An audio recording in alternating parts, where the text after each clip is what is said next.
He packed his designer bags on a Tuesday, leaving behind a 15-year marriage for a 22-year-old runway model he had met at a corporate charity gala just 3 weeks prior. His parting words to his wife were as cold as polished marble. "You're simply not the caliber of woman I need by my side anymore. You're the past." He walked out the door believing he was leaving her with nothing but a shattered heart, a modest settlement, and the fading memories of their youth. He thought he had outgrown her. But Jenny Sterling had no earthly idea that the quiet, unassuming woman he had just ruthlessly discarded was the actual, unrecognized architect of his entire empire. And while he was busy drowning in expensive champagne, vanity, and a new, glamorous lifestyle, fate was quietly preparing a billion-dollar twist that would ultimately bring him crashing to his knees. The Sterling Innovations Winter Gala was a spectacle of excessive wealth, a glittering monument to Jenny Sterling's ego. Held at the Pierre Hotel in Manhattan, the ballroom was dripping in imported white orchids and illuminated by chandeliers that cost more than the average American home. Jake Sterling stood near the periphery of the room, nursing a glass of sparkling water, her plain but elegant midnight blue gown starkly contrasting with the sea of sequins and plunging necklines around her. She watched her husband holding court near the ice sculpture. Jenny was 42 but possessed the aggressively maintained physique of a man 10 years younger, his silver fox hair perfectly coiffed, his tailored Italian tuxedo hugging his broad shoulders. He was laughing loudly, a sound that used to fill Jake with warmth, but now only triggered a dull ache behind her eyes. He was charming the board members, the investors, and the press, effortlessly taking credit for the groundbreaking data compression software that had just propelled their company's valuation to a staggering $3 billion. No one in that ballroom knew that the foundational code for that software had been written by Jake, sitting cross-legged on a stained mattress in their cramped Boston apartment 15 years ago, while Jenny was out failing at his third sales job. She had been the genius. He had been the face. And over the years, the face had slowly convinced itself that it was the brain. "You look like you'd rather be anywhere else, Jake," a voice murmured beside her. It was Beatrice Hall, Jake's oldest friend, and one of the most feared corporate litigators in the city. Jake offered a tired, strained smile. "I'm just not built for the spotlight, Bea. You know that. Jenny thrives on this. I just want to go home, take off these heels and read." "He's been looking at her all night, you know," Beatrice said softly, her sharp eyes darting toward the center of the room. Jake followed Beatrice's gaze.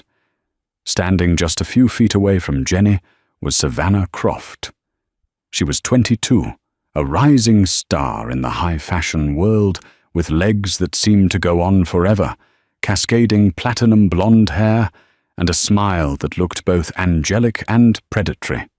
Savannah was draped in a backless crimson dress that left absolutely nothing to the imagination.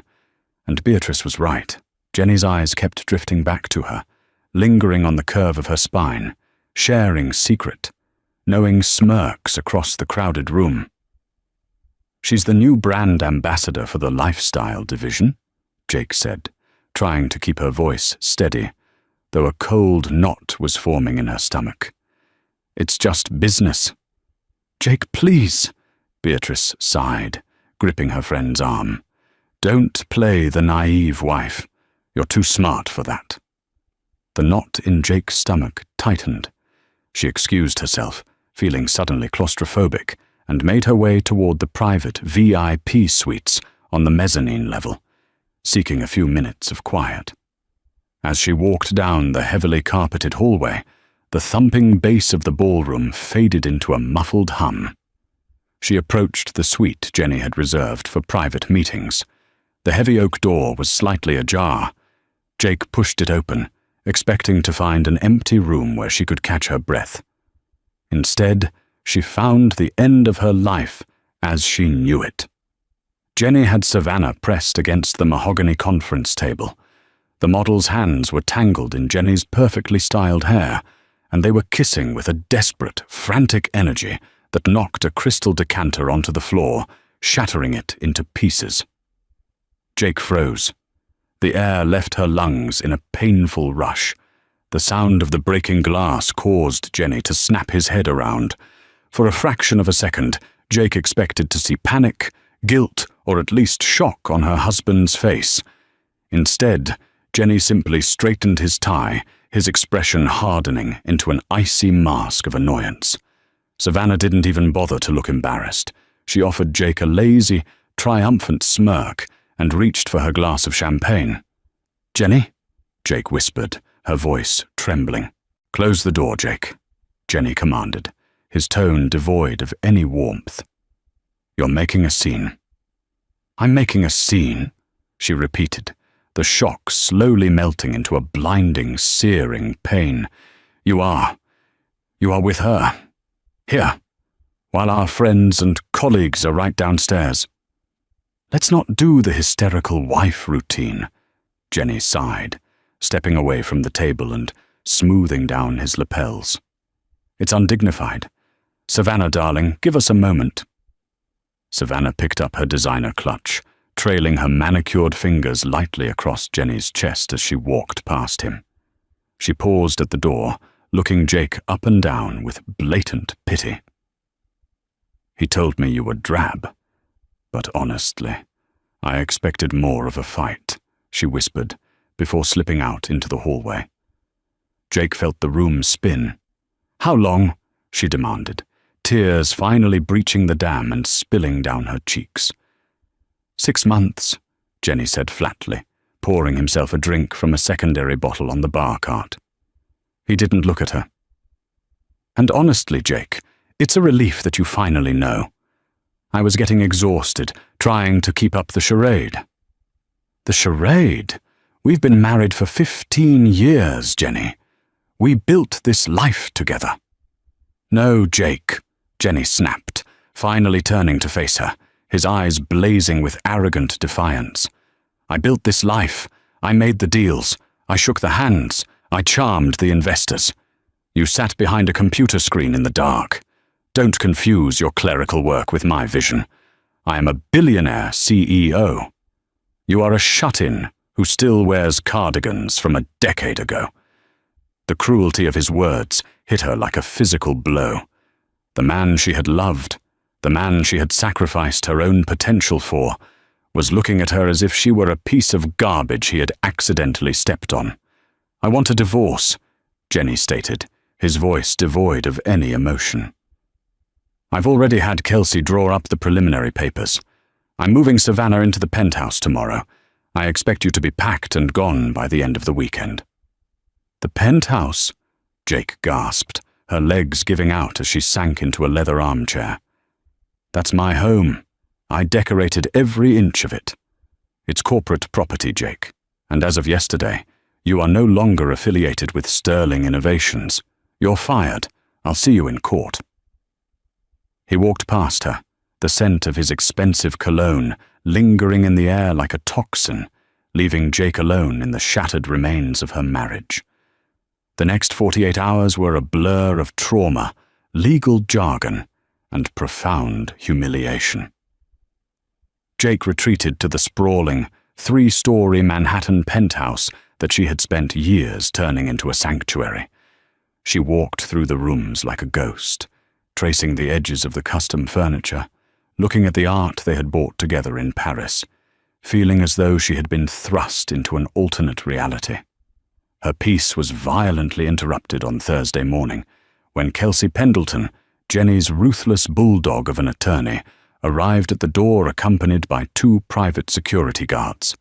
Kelsey was a short, balding man with a penchant for flashy suits and a smile that never quite reached his cold, dead eyes.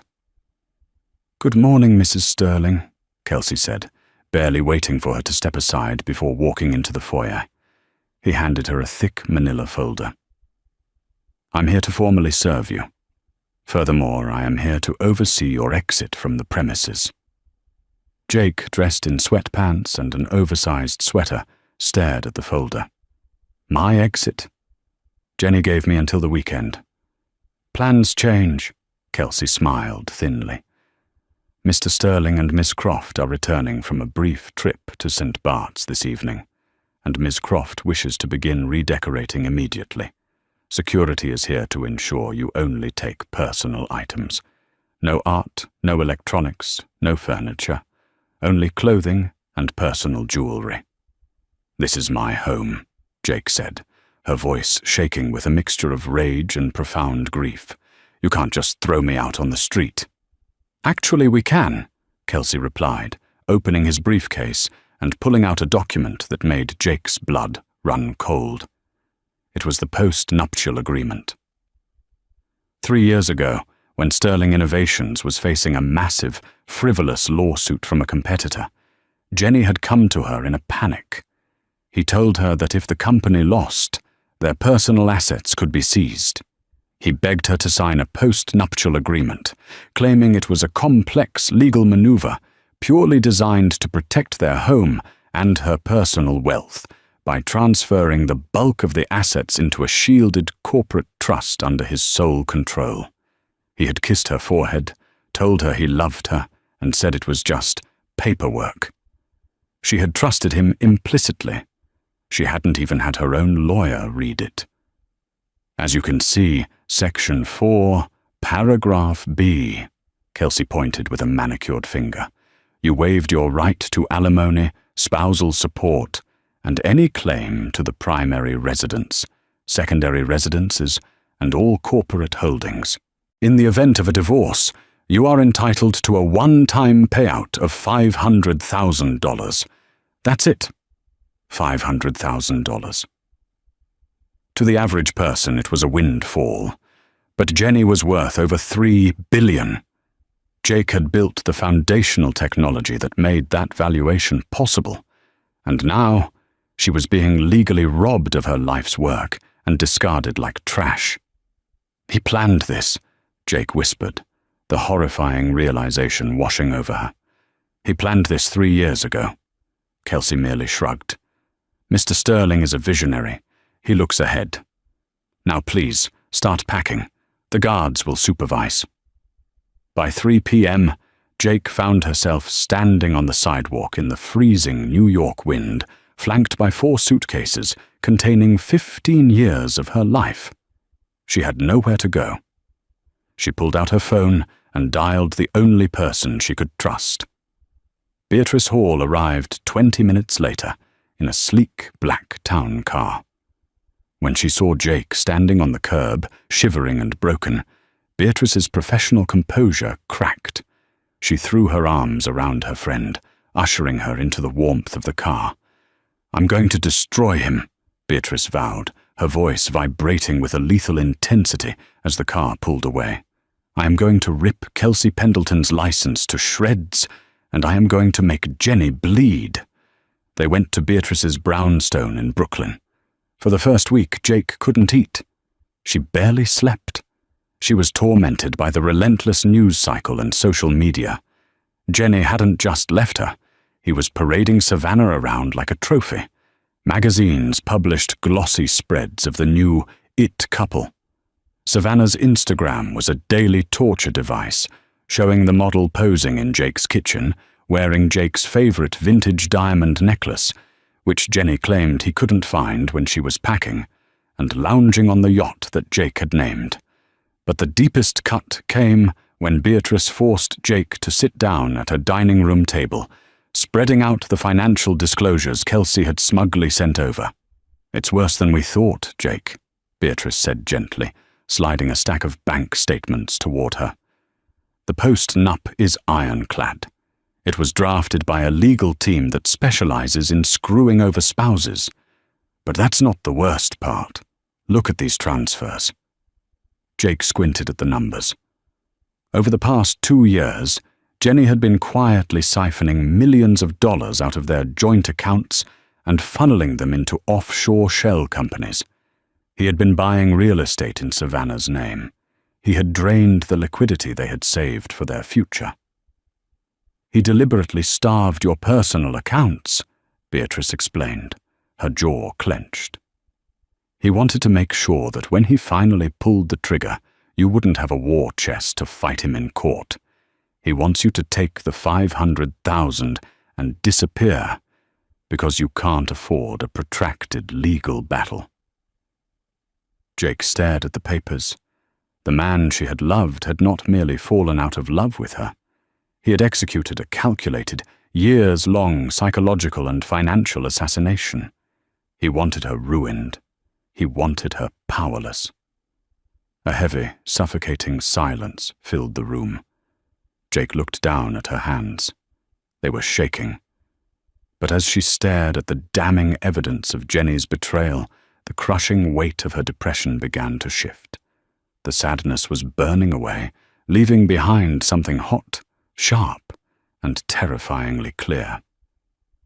"I don't want the 500,000, Jake said quietly. Beatrice looked up, surprised. "Jake, you have to take something to survive while we figure out a loophole." "No," Jake repeated, her voice steadying. She raised her eyes, and for the first time in weeks, the spark of the brilliant architect, the woman who had coded a billion-dollar empire in the dark, returned. "If I take his settlement, I agree to his terms. I agree that I am nothing. He thinks I'm helpless without his money. He forgot who built the engine he's driving." Jake moved into a tiny two-bedroom apartment in Queens, a stark and brutal contrast to the sprawling penthouse she had called home. The radiators clanked violently in the night, and the subway rumbled beneath the floorboards every 20 minutes. But for Jake, the cramped space wasn't a prison. It was a war room. She used a small portion of her personal savings, money she had kept in a separate, forgotten account from before she married Jenny, to buy high-end servers, multiple monitors, and the fastest internet connection available. The second bedroom became a labyrinth of wires and glowing screens. During the chaos of her eviction, under the watchful eyes of Kelsey's security guards, Jake had managed to slip a seemingly innocuous item into her bag of old college textbooks, an outdated, heavy external hard drive. The guards had dismissed it as electronic junk. They didn't know that on that drive was the graveyard of sterling innovations. Years ago, while Jenny was focused on consumer data compression, Jake had been obsessed with predictive logistics. She had spent 3 years developing a complex, self-learning algorithmic engine designed to predict global supply chain disruptions before they happened. She called it Project Aegis. It could analyze weather patterns, geopolitical tensions, shipping manifests, and even social media sentiment to reroute global shipping lanes automatically, saving multinational corporations billions in lost time. When she had presented it to Jenny 5 years ago, he had scoffed. He was too short-sighted, too obsessed with flashy consumer tech that yielded immediate, easy profits. "It's too academic, Jake," he had sneered, tossing her thick binder of code architecture onto a pile of junk mail. "No one cares about cargo ships and warehouses. It's boring. Bury it." Because he deemed it worthless, he never patented it under Sterling Innovations. He never copyrighted the code. He never even looked at it again. Legally, the intellectual property belonged entirely to the creator. It belonged to Jake. Sitting in the dim light of her Queen's apartment, clutching a mug of cheap instant coffee, Jake booted up the old drive. The code poured across her screens like the Matrix, beautiful, elegant, and flawless. The world had changed drastically in the 5 years since she had buried Aegis. Global supply chains were currently in absolute chaos. Pandemics, canal blockages, and trade wars had companies bleeding money. What was boring 5 years ago was now the holy grail of global commerce. For 3 weeks, Jake barely slept. She updated the code, integrating modern AI machine learning protocols, sharpening the algorithm until it was a lethal, hyper-efficient weapon. When she ran a simulation using historical data from the past 2 years, Aegis successfully predicted 94% of global shipping disruptions and offered alternative routes that would have saved an estimated $40 billion across the Fortune 500. She had a nuclear bomb on her hard drive. Now, she needed a launch pad. "I need a meeting with Nathaniel Reed," Jake told Beatrice over lunch at a noisy diner a few days later. Beatrice choked on her salad. "Nathaniel Reed? Jake, are you out of your mind? The man is a recluse. He's the most aggressive venture capitalist in the hemisphere. He eats tech founders for breakfast and uses their bones for toothpicks. Furthermore, he despises Jenny. They've been bitter rivals for a decade." "Exactly," Jake smiled, a cool, calculating expression that made Beatrice shiver. "He hates Jenny. Jenny is currently expanding Sterling Innovations into enterprise logistics, a sector he knows nothing about. I know Jenny's entire roadmap for the next 5 years. It's flawed, it's bloated, and it's going to fail. I want to give Nathaniel Reed the weapon to crush Jenny, and I want him to fund me to do it." It took Beatrice 2 weeks of calling in every favor she had in the legal and financial worlds, but she finally secured a 20-minute window with Nathaniel Reed. Reed's offices were located at the top of a monolithic black skyscraper in the financial district. Unlike Jenny's ostentatious, flashy headquarters, Reed's domain was minimalist, intimidating, and dead silent. Nathaniel Reed himself sat behind a massive slab of petrified wood that served as his desk. He was a man in his late 50s, gaunt with piercing hawk-like eyes, and a reputation for utter ruthlessness. "You have 18 minutes, Mrs. Sterling," Nathaniel said, not bothering to offer a handshake or a seat. "I took this meeting out of curiosity. Your husband is a peacock parading around in a suit, but he is currently dominating the market, and from what I hear, he tossed you out with the garbage. Why should I listen to the disgruntled ex-wife?" Jake didn't flinch. She walked calmly to the conference display, plugged in her secure drive, and brought up the interface for Aegis. "Because, Mr. Reed, the peacock didn't build the company." "I did," Jake said, her voice echoing with absolute authority.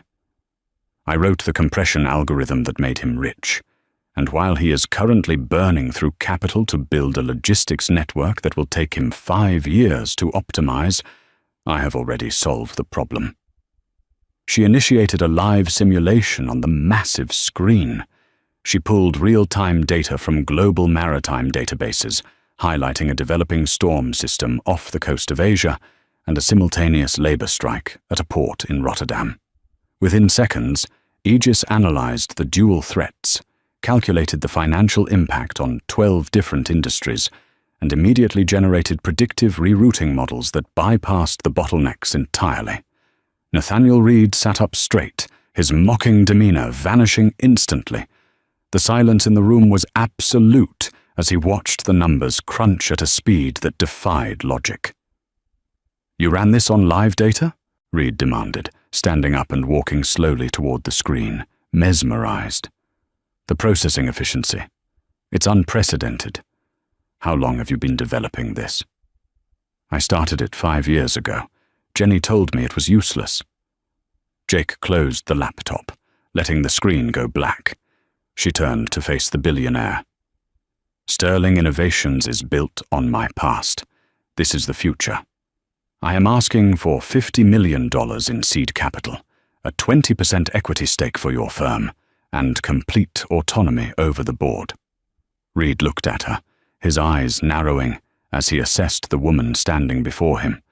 He saw past the modest clothing and the exhausted circles under her eyes. He saw a predator waking up.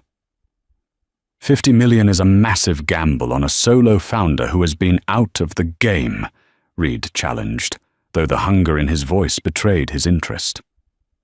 It's not a gamble, Mr. Reed. It's an execution, Jake replied coldly. Jenny is funding his new logistics division using the company's core revenue. When Aegis goes to market, it will render his entire new division obsolete overnight. Sterling Innovations' stock will plummet, and we will be there to pick up the pieces. A slow, terrifying smile spread across Nathaniel Reed's face. He walked back to his desk, picked up a heavy Mont Blanc pen, and opened a blank legal pad. Mrs. Sterling, Reed said softly, the thrill of the hunt lacing his words. I think you and I are going to be very, very good friends. Let's talk about the destruction of Jenny Sterling. For the next 18 months, Jake Sterling ceased to exist. In her place, C.L. Harrison, using her maiden name, emerged as the notoriously private, fiercely intelligent CEO of Aegis Dynamics.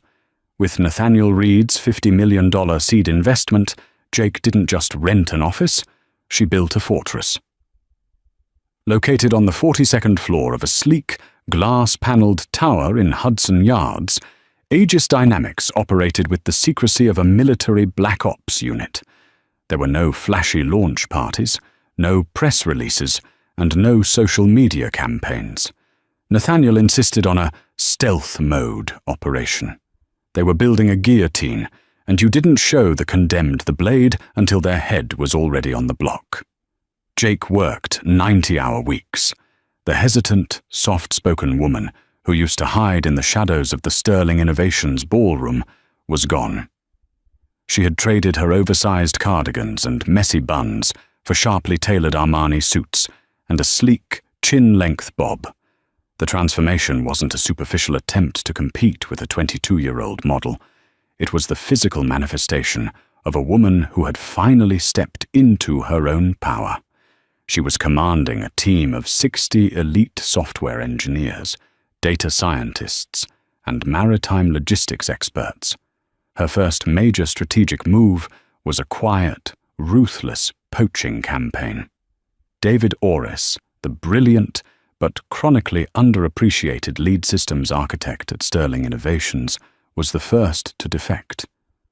Jake met him at a dimly lit speakeasy in Tribeca one rainy Tuesday evening. David looked exhausted, nursing a bourbon with shaking hands. It's a disaster over there, Jake, David confessed, rubbing his temples. Jenny is pushing this new enterprise logistics platform, Sterling Vanguard. He's promised the board it will launch by Q3. But the core architecture is fundamentally flawed. He doesn't understand the algorithms, so he just keeps throwing more server power at bad code. It's bloated, it lags, and he's bleeding cash trying to market a product that barely works in beta. And Savannah? Jake asked, taking a slow sip of her Cabernet. David rolled his eyes. She's the chief creative officer now. She spent $3 million redesigning the corporate lobby with imported Italian marble and a waterfall feature, while my team's development budget was slashed by 20%. Jenny is distracted. He's spending half his time in Saint-Tropez or buying race horses to keep her entertained. The board is getting restless. Leave, Jake said simply, sliding a pristine, heavy stock envelope across the table. David opened it and stared at the offer letter inside. His eyes widened. Jake, this base salary, this is double what Jenny pays me, plus equity? I know your worth, David. Jenny only knew how to exploit it, Jake replied, her voice calm and commanding. I need an architect who can scale my predictive engine to handle 50 terabytes of live data a second. You start Monday, and bring your top 3 developers with you. Within a month, Jake had surgically extracted the top tier of Jenny's engineering department. Jenny, blinded by his own arrogance and obsessed with his new, highly publicized lifestyle, simply dismissed the resignations as trimming the fat. He hired cheaper, less experienced replacements, completely unaware that the brain trust of his company had just relocated 30 blocks away. While Aegis Dynamics built its weapon in the dark, Jenny and Savannah lived violently in the light. The tabloids documented their every move. There was a $20 million yacht christened the Savannah, a sprawling estate in the Hamptons purchased for $40 million in cash, and a seemingly endless stream of designer galas. But behind the glossy magazine covers, the golden cage was beginning to rust. Jenny sat in his cavernous, marble-clad office, staring furiously at a spreadsheet. The profit margins for Sterling Innovations' legacy consumer software, the very software Jake had built, were flattening. Competitors were catching up. To maintain the $3 billion valuation, the new logistics division, Vanguard, had to be a colossal success. It had to revolutionize the shipping industry. Mr. Sterling, his CFO, a nervous man named Gregory, stammered from the doorway. "We have a problem with the Vanguard beta test. Global maritime shipping just pulled out of the pilot program." Jenny's head snapped up, his jaw clenching. "What do you mean they pulled out? We gave them the software for free." "They said it was crashing their internal servers." Gregory swallowed hard. "The rerouting calculations took too long. They missed a crucial weather window in the Pacific and lost 2 days of transit time. They said the software is a liability." Jenny swept his arm across his mahogany desk, sending a crystal paperweight and a stack of files crashing to the floor. "Fix it! Tell the engineering team to fix the damn code." "Half the senior engineering team quit 6 months ago, Jenny," Gregory reminded him gently. "The new hires are struggling to understand the foundational architecture." Jenny sank into his leather chair, a cold bead of sweat trickling down his spine. For the first time in 15 years, he didn't have Jake in the back room to quietly rewrite the code and save him from his own technical ignorance. He was the captain of a massive ship, and he had absolutely no idea how the engine worked. At that exact moment, Savannah swept into the office, oblivious to the tension. She was wearing a custom Chanel suit, holding a tiny, shivering Pomeranian. "Jenny, darling, the interior designer needs an answer on the Aspen chalet. Are we going with the imported Swiss timber or the reclaimed barn wood?" Jenny looked at his young, beautiful fiancée. Suddenly, the glamour felt suffocating. "Not now, Savannah. I'm dealing with a crisis." She pouted, her angelic face twisting into a mask of petulant annoyance. "You promised we would finalize the Aspen house today. You're always working lately. It's boring." "It's boring," Jenny snapped, his voice rising. "This boring work is what pays for the yacht, the diamonds, and the dogs. I am trying to keep this company afloat." Savannah's eyes narrowed, the sweet facade dropping entirely. "Don't snap at me, Jenny. You promised me a lifestyle. If you can't deliver, there are plenty of men in this city who can." She turned on her heel and marched out, leaving Jenny alone with his failing software and a mounting sense of dread. The global unveiling of Sterling Vanguard was scheduled for the keynote presentation at the International Tech and Logistics Summit in San Francisco. It was the largest industry event of the year, packed with venture capitalists, tech journalists, and the CEOs of every major global supply chain conglomerate. Jenny had spent $5 million on the presentation alone, hiring Hollywood light technicians, a live orchestra for the opening, and securing the prime Friday morning speaking slot. He needed to dazzle the industry. He needed massive pre-sales to placate his increasingly hostile board of directors. On Thursday night, 24 hours before Jenny's keynote, Jake sat in a private, dimly lit booth at a high-end steakhouse just 3 blocks from the San Francisco Convention Center. Across from her sat Nathaniel Reed, swirling a glass of scotch, and Beatrice Hall, who had flown in to witness the culmination of their 18-month war. "The beta tests are complete," Jake said, sliding a sleek encrypted tablet across the table to Nathaniel. Aegis has been running live parallel simulations against the top 3 global shipping fleets for the past 90 days. We didn't just meet our projections, we exceeded them. We saved Oceanic Global an estimated $12 million in fuel and delay costs last month alone. Nathaniel glanced at the data, a predatory gleam in his dark eyes. Oceanic Global is ready to sign? Not just Oceanic, Jake smiled, a sharp, cold expression. Vertex Freight and the Pan-Asian Shipping Consortium have both signed letters of intent. They are ditching their legacy systems. They want Aegis. Brilliant, Beatrice murmured, raising her glass. Jenny is walking onto that stage tomorrow morning to sell a rusty bicycle to an audience that is about to be offered a Ferrari. When do we drop the press release? Jake asked, looking at Nathaniel. We don't just drop a press release, CL, Nathaniel said, using her new professional moniker. We drop a bomb. Tomorrow at 8 a.m., exactly 1 hour before Jenny takes the stage, I am formally announcing that Reed Capital is backing Aegis Dynamics with a Series A valuation of $1.2 billion. I will simultaneously release the endorsed case studies from Oceanic and Vertex. Jake felt a shiver run down her spine. The moment was here. The reckoning had arrived. Friday morning dawned crisp and clear over the San Francisco Bay. The convention center was buzzing with thousands of attendees. Jenny Sterling stood backstage, pacing nervously in a custom Tom Ford suit. He was sweating. The final patch for the Vanguard software had failed the night before. His lead engineer had warned him that if he ran a live demo on stage, there was a 40% chance the system would crash in front of the entire industry. He had to fake it. He would use a pre-recorded simulation video and pass it off as live data. 5 minutes to places, Mr. Sterling, a stage manager whispered. Jenny nodded, taking a deep breath and pasting his trademark, arrogant smile onto his face. He checked his phone, expecting a good luck text from Savannah. Instead, he saw 3 missed calls from Kelsey Pendleton, his lawyer, and 5 frantic texts from Gregory, his CFO.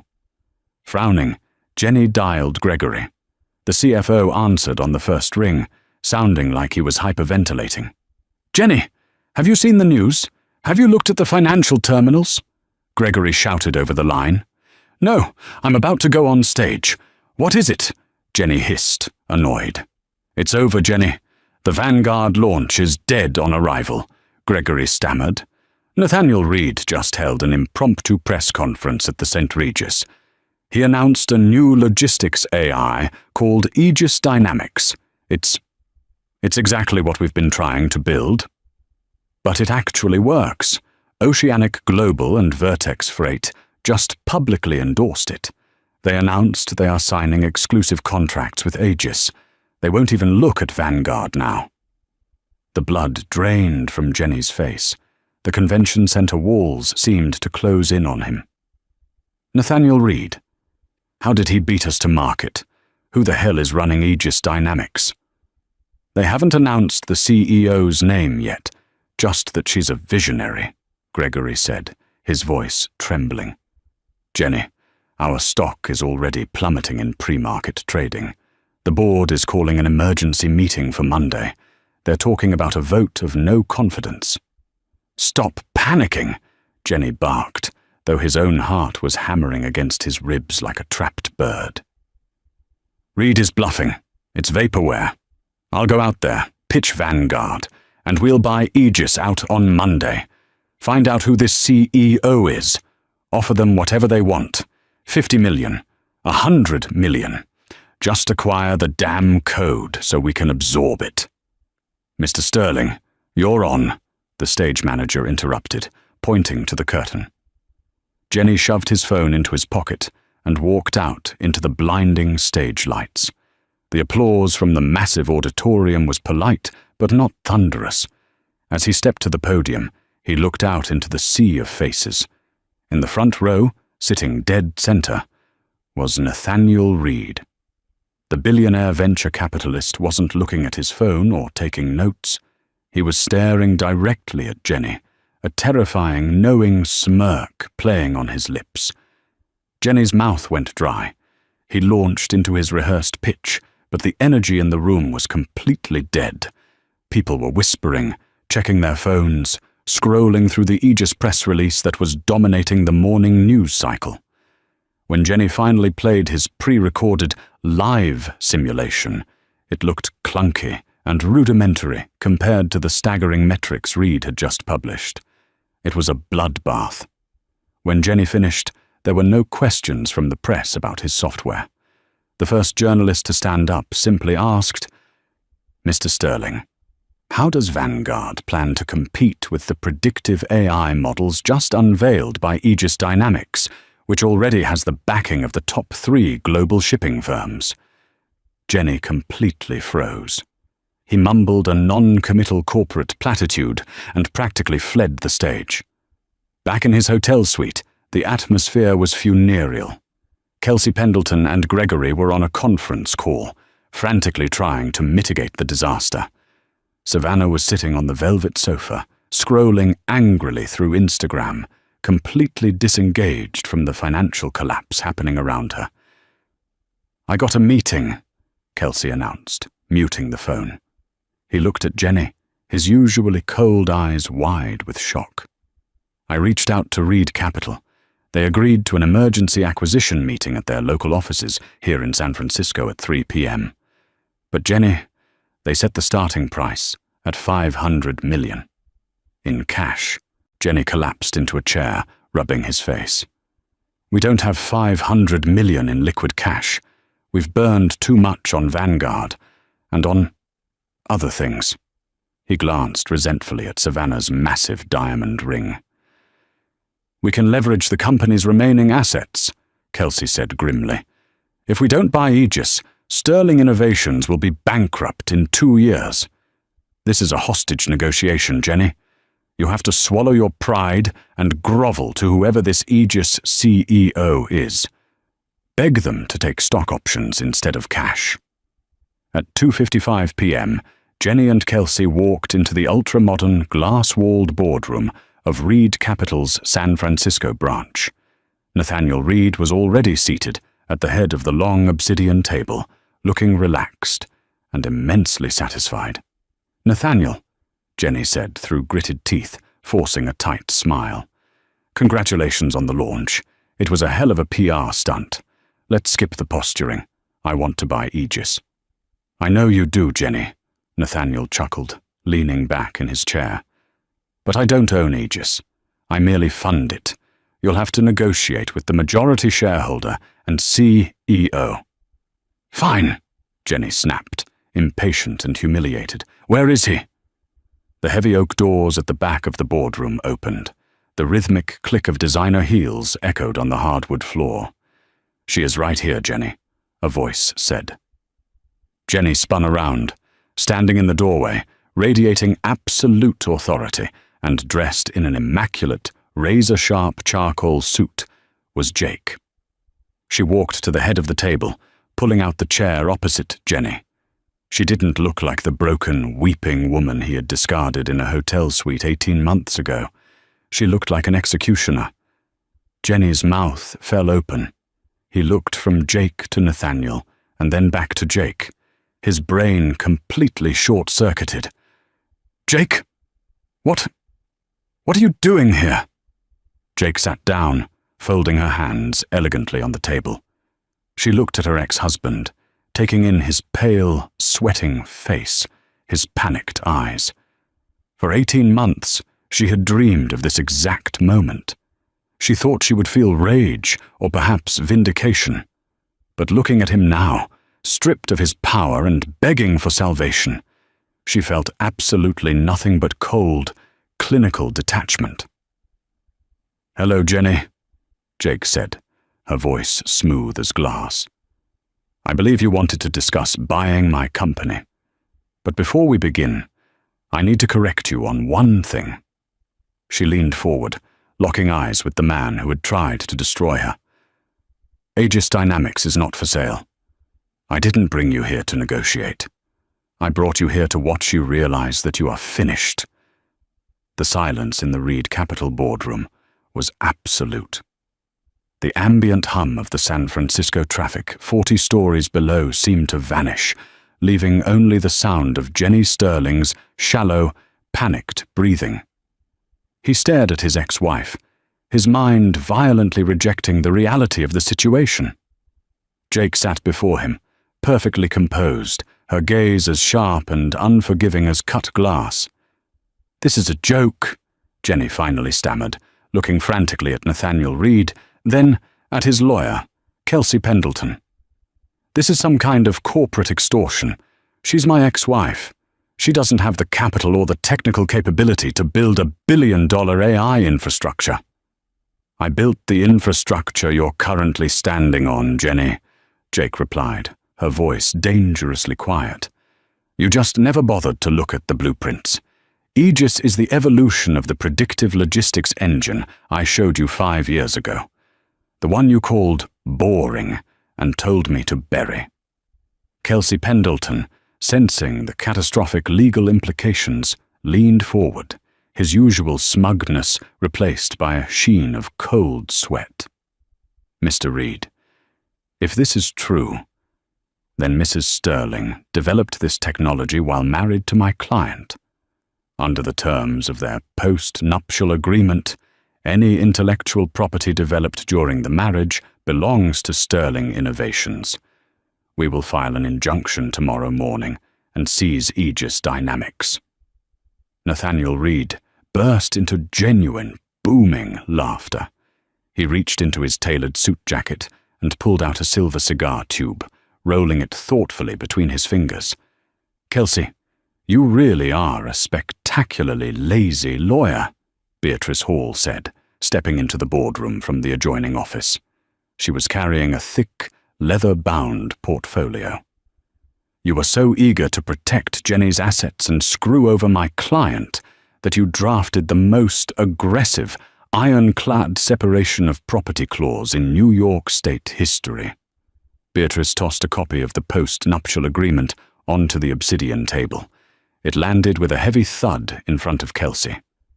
"Section 8, paragraph C," Beatrice recited from memory, a triumphant smile playing on her lips. "Any and all intellectual property, patents or business entities formed by either party after the date of physical separation shall remain the sole and exclusive property of the creator, explicitly shielded from any claims by Sterling Innovations or its subsidiaries." "You wanted to make sure Jake couldn't touch your precious new ventures, Jenny. You built a fortress to keep her out. But you actually built a fortress to protect her from you." Jenny's face drained of color. He looked at Kelsey, who was frantically flipping through the document, his manicured finger trembling as it traced the lines of his own drafting. "Is it true?" Jenny hissed at his lawyer. The verbiage is unambiguous." Kelsey swallowed hard, refusing to meet Jenny's eyes. "Because you legally separated your assets and evicted her before she formally incorporated Aegis Dynamics, we have no claim to her company." "But that's not the best part." Jake leaned forward, resting her elbows on the table. "Did you really think I just spent 18 months building a better product? No, Jenny. I spent 18 months building a trap." Jake tapped a sequence on her encrypted tablet. The massive screen at the end of the boardroom flared to life, displaying lines of highly complex, illuminated code alongside internal financial documents from Sterling Innovations. "When your engineering team panicked because Vanguard was failing, they started cutting corners," Jake explained, her tone analytical and merciless. 3 months ago, your lead developer integrated an open-source patch to try and fix your routing latency. But it wasn't open source. It was proprietary architecture patented by Aegis Dynamics.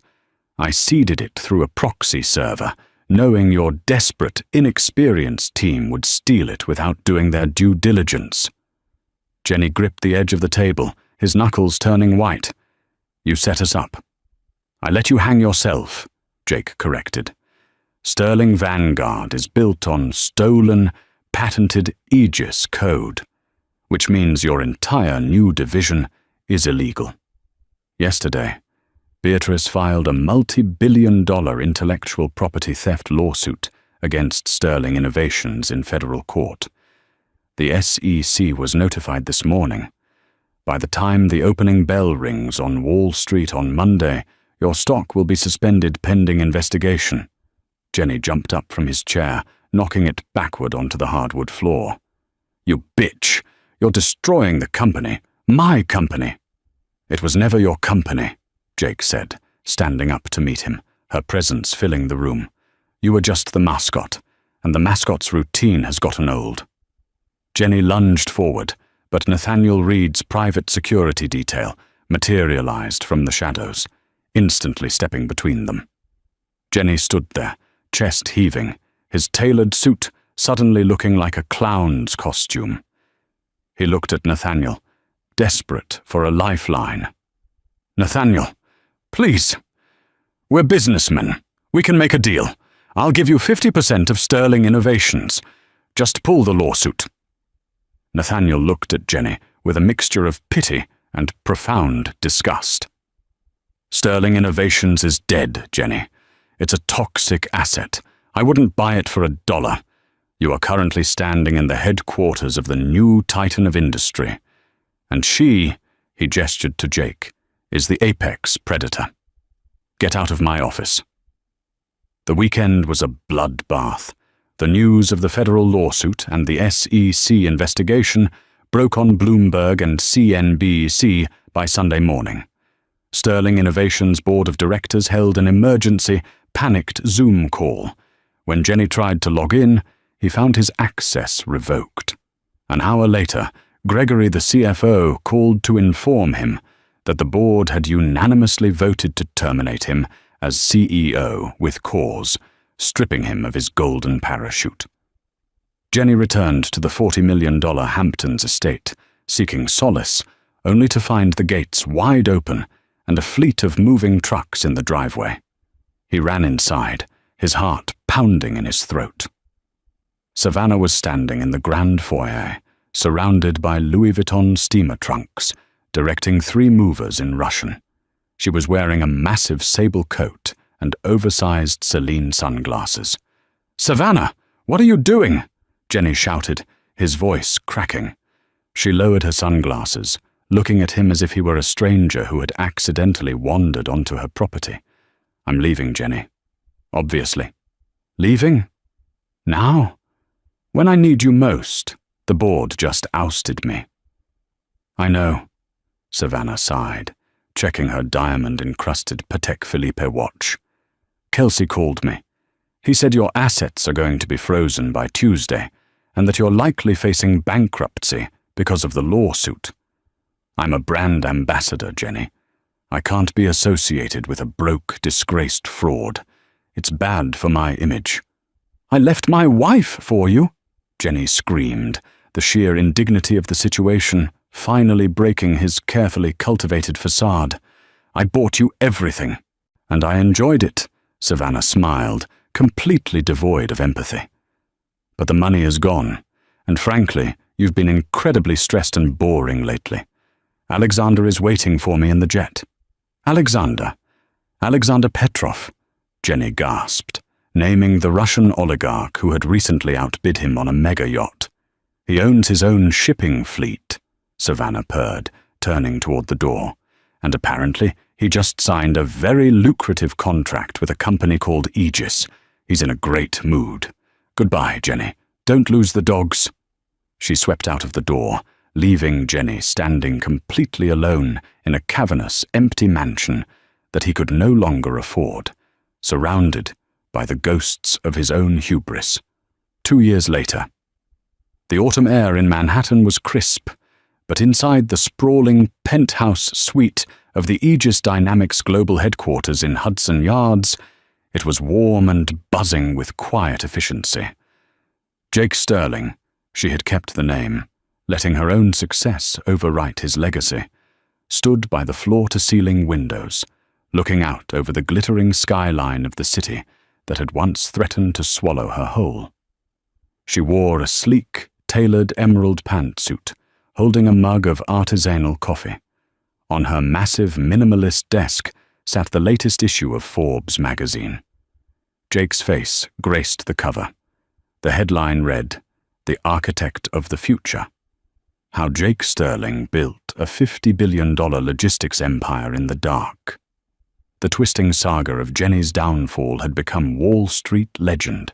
The federal lawsuit had completely decimated Sterling Innovations. The company's stock dropped to pennies, forcing a liquidation of all corporate assets to pay off their mounting debts and legal fees.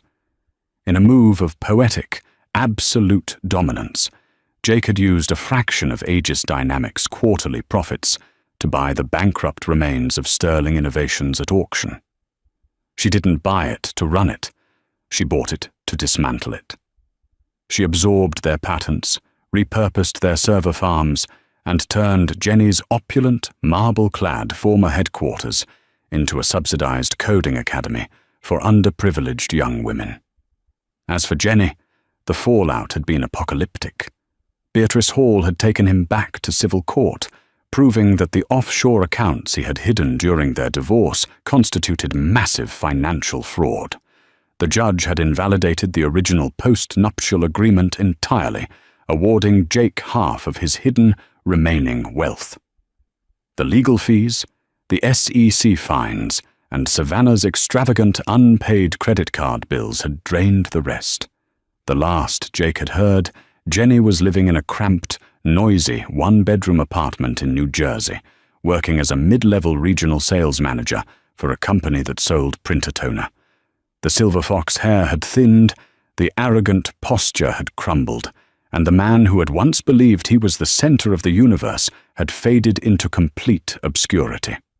"Knock, knock," Beatrice Hall said, poking her head into the office. She was holding a bottle of vintage Dom Perignon and 2 crystal flutes. The European Union just formally approved the Aegis contract for their entire continental rail network. Nathaniel is already opening the reserve scotch down the hall. Jake turned away from the window, a genuine, radiant smile breaking across her face. "That's brilliant, Bea. Let's celebrate." Beatrice poured the champagne, handing a glass to her oldest friend. She looked around the magnificent office, taking in the empire Jake had built from the ashes of her own heartbreak. "Do you ever think about him?" Beatrice asked softly, leaning against the edge of the desk. "Do you ever think about that night at the Pierre Hotel?" Jake took a slow sip of the champagne, the bubbles dancing on her tongue. She thought about the woman she used to be, the quiet, insecure ghost hiding in the background, shrinking herself so a mediocre man could feel tall. She thought about the devastating pain of being discarded and the freezing terror of standing on the sidewalk with nothing but her suitcases. "Sometimes," Jake admitted, her voice steady and clear, "but not with anger. I think about it with gratitude." Beatrice raised an eyebrow. "Gratitude?" "Yes," Jake smiled, looking back out at the vast, endless skyline of the city she had conquered. "Because if he hadn't been foolish enough to throw me away, I would have spent the rest of my life building his kingdom instead of discovering that I could rule the world all by myself." She clinked her glass against Beatrice's, the crisp sound ringing out like a victory bell in the silent, powerful heights of her own design. Fate had indeed prepared a billion-dollar twist, but Jake knew the truth. It wasn't fate that had built the empire. It was her. The saga of Jake Sterling is a testament to the fatal flaw of arrogance and the quiet, lethal power of underestimation.